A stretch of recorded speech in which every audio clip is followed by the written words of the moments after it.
Good morning, students. How are you? Hope you are doing well in your home.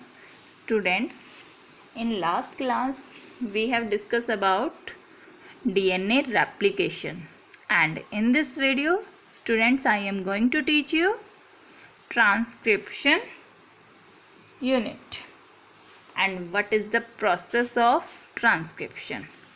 Student,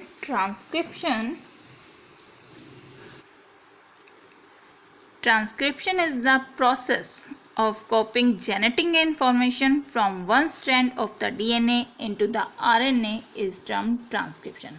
student, जो transcription होता है वो एक ऐसी प्रोसेस है जो जेनेटिक इन्फॉर्मेशन होती है हमारे डीएनए के अंदर, उस जेनेटिक इन्फॉर्मेशन को आरएनए में कन्वर्ट करता है.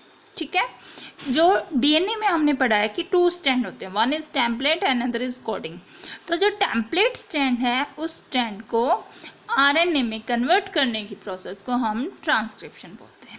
ठीक है, the principle of complementary govern the process except that adenosine. Students, इसमें कह रहा है जो कॉम्प्लीमेंट्री बेस पेयर बनता है हमने एडेनोसाइंस को थायामीन के अंदर कन्वर्ट करते हैं. कहाँ पर? डीएनए रेप्लिकेशन के अंदर और डीएनए स्ट्रैंड के अंदर. बट हम यहाँ पर एडेनोसाइन को थायमीन में कन्वर्ट ना करके यहाँ पर हम यूरासिल में कन्वर्ट करेंगे. ठीक है स्टूडेंट्स, अब ये कह रहा है कि जैसे कि रेप्लिकेशंस में हम दोनों स्ट्रैंड की कॉपी कर लेते थे, ठीक है, लेकिन यहाँ पे ऐसा नहीं होता. डीएनए में सिर्फ एक सिंगल स्ट्रैंड फ्रेगमेंट को हम कॉपी करते हैं. कहाँ पर? आरएनए में. Now we discuss about transcription unit. जो ट्रांसक्रिप्शन यूनिट है डीएनए की contain 3 regions. One is promoter, second is structural and third is terminator. Students, promoters जो इस यूनिट को प्रमोट करने में हेल्प करे. ठीक है, प्रोमोटर मीन्स ये आपकी ट्रांसक्रिप्शन यूनिट स्टार्ट होगी by the initiation of transcription. जैसे हमने डीएनए में भी किया था, इनिशिएशन पॉइंट होता है, तो इसी तरह से जो पॉइंट स्टार्ट करते हैं दिस प्रोसेस का, उस प्रोसेस को हम बोलेंगे प्रोमोटर. ठीक है, प्रोमोटर में क्या होता है? It is the binding site. RNA polymerase एक एंजाइम है, इसकी बाइंडिंग साइट होती है और जहाँ पे ये बाइंड करेगा वो इनिशिएशन पॉइंट उसका स्टार्ट हो जाएगा. अब कह रहे हैं structural gene, it codes for enzyme और प्रोटीन फॉर स्ट्रक्चरल फंक्शन. जो इसमें बहुत सारे स्ट्रक्चरल जीन होते हैं, वहाँ पर एंजाइम और प्रोटीन की हेल्प से उनको कोड किया जाता है और स्ट्रक्चरल जीन को फंक्शनल फॉर्म में लेके आया जाता है. अब स्टूडेंट आता है टर्मिनेटर. टर्मिनेटर में क्या होता है? एक ऐसा पॉइंट जहाँ पे ये आके प्रोसेस टर्मिनेट हो जाती है, इट मीन्स स्टॉप हो जाती है. एक एंजाइम का नाम बताया इन्होंने, DNA dependent RNA polymerase. DNA dependent RNA polymerase में क्या होता है कि ये डीएनए रेप्लिकेशन में जैसे कैटेलाइज करते हैं हम एक पॉलीमराइजेशन रिएक्शन को एक ही डायरेक्शन में, तो ये डीएनए पे डिपेंड है और आरएनए पॉलीमरेज की हेल्प से ये प्रोसेस होगी. ये प्रोसेस एक ही डायरेक्शन में होगी, उसका नाम है, वो डायरेक्शन है 5 prime to 3 prime. And DNA strand that has the polarity, DNA की स्ट्रैंड की जो पोलैरिटी है 3 प्राइम टू 5 प्राइम, उसको हम टेम्पलेट बोलेंगे, इसकी वजह से उसको हम टेम्पलेट स्ट्रैंड बोल देंगे. ऑन द अदर हैंड, जो स्ट्रैंड हमारा जिसको हम ट्रांसक्रिप्ट नहीं कर रहे, उस प्रोसेस उसका नाम हम कोडिंग स्ट्रैंड रखेंगे. एंड द पोलैरिटी, उस कोडिंग स्ट्रैंड की पोलैरिटी 5 प्राइम टू 3 प्राइम होगी और इस सीक्वेंस में आरएनए फॉर्म में ये बिल्कुल सेम रहेगा. अब promoter is located toward 5 prime and जो हमारा आरएनए फॉर्म्ड है, जो कोडिंग स्ट्रैंड का 5 प्राइम एंड है, उस फॉर्म को आप अपस्ट्रीम बोलेंगे और जो अदर हैंड में जो 3 प्राइम एंड बच गया आपका, उसको हम डाउनस्ट्रीम बोलेंगे.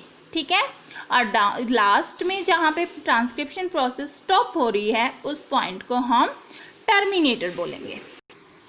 Students, this is the structure of A transcription unit. Structures में क्या है स्टूडेंट्स? देखो, हमारे पास एक ये डीएनए का स्ट्रैंड है, this one is the 3 prime to 5 prime and this one is the 5 prime to 3 prime. देखो जो 3 प्राइम टू 5 प्राइम है इसका नाम हमने रख दिया टेम्पलेट स्ट्रैंड, ठीक है। और जो 5 प्राइम टू 3 प्राइम है इस वाले का नाम रख दिया हमने कोडिंग स्ट्रैंड। अब हमने बोला कि यहाँ जो ट्रांसक्रिप्शन यूनिट होती है वहाँ पे हम 3 पॉइंट्स को डिस्कस करते हैं। One is promoter, another is structural unit and third is terminator. Promoter में क्या होता है, जो ये 5 प्राइम एंड है यहाँ पे आरएनए पॉलीमरेज आकर ज्वाइन करता है और इसको क्या करेगा, प्रमोट करने में हेल्प करेगा। This is the initiation point of this reaction and after that structural genes को फंक्शनल फॉर्म में लिया जाता है और इनको कोड किया जाता है। यहाँ पे एक पॉइंट हमने बताया था, एडेनोसाइन कन्वर्ट इनटू यूरासिल, यहाँ पे थायमिन में कन्वर्ट नहीं होगा, ठीक है। और ये फिर लास्ट में एक ऐसा पॉइंट आएगा जब ये जो थ्रेड है डीएनए का, जो स्ट्रैंड है, ये जब स्टॉप हो जाएगा, कंप्लीट हो जाएगी ये प्रोसेस, तो यहाँ आकर ये इस पॉइंट को टर्मिनेट कर देगा, ठीक है। अब इसके बाद टर्मिनेट के लिए भी स्टॉप कोडन होते हैं, जो स्टॉप कोडन हम नेक्स्ट वीडियो में पढ़ेंगे कि वो क्या होते हैं जिनकी वजह से टर्मिनेट किया जाता है। स्टूडेंट्स देखो UAA, UAG and UGA, this one is the stop codon. जब ये वाला कोडन हमें यहाँ पे मिल जाता है तो ये प्रोसेस हमारी टर्मिनेट हो जाती है, ठीक है। अब आता है हमारा transcription unit and the gene. इसमें स्टूडेंट देखो जो ये कोडिंग स्ट्रैंड था, इस कोडिंग में 5 प्राइम वाली जो पोजीशन थी इसको हम अपस्ट्रीम बोलेंगे एंड 3 प्राइम की जो डायरेक्शन थी इसको हम डाउनस्ट्रीम बोलेंगे, ठीक है। अब आता है transcription unit and the gene. जो सेगमेंट है डीएनए कोडिंग का, जो यहाँ पे जो पॉलीपेप्टाइड होते हैं, पॉलीपेप्टाइड्स यहाँ पे एडेनोसाइन, ये यूरासिल, ये सब, तो ये पॉलीपेप्टाइड्स यहाँ पे एक कोड जो बनाते हैं उस यूनिट का नाम है सिस्ट्रोन। एंड यूकैरियोटिक के केस में ट्रांसक्रिप्शन यूनिट जो होती है एक सिंगल स्ट्रक्चरल जीन स्पेसिफिक होता है फॉर सिंगल पॉलीपेप्टाइड के लिए, इसलिए इसको मोनोसिस्टोनिक यूनिट बोला जाता है। कहाँ पर, यूकैरियोटिक्स में। और प्रोकैरियोटिक्स के केस में क्या होता है कि transcription unit process the structural gene for many polypeptide genes. यहाँ पे बहुत सारे पॉलीपेप्टाइड्स होते हैं और वो सारे मिलकर एक सिंगल मेटाबॉलिक पाथवे को सोल्व करते हैं, इसलिए उनको बोला जाता है पॉलीसिस्ट्रोनिक यूनिट। देखो जो जीन यूकैरियोटिक में स्प्लिट होते हैं इनटू द कोडिंग और एक्सप्रेस सीक्वेंस, जो कोडिंग होते हैं और जो जिनको एक्सप्रेस किया जा सकता है, उन पॉलीपेप्टाइड कोडिंग सीक्वेंस को हम क्या बोलेंगे, एक्सोन। लेकिन कुछ ऐसे भी होते हैं जो नॉन एक्सप्रेसिबल सीक्वेंस होता है, उस सीक्वेंस को हम इंट्रॉन बोलते हैं।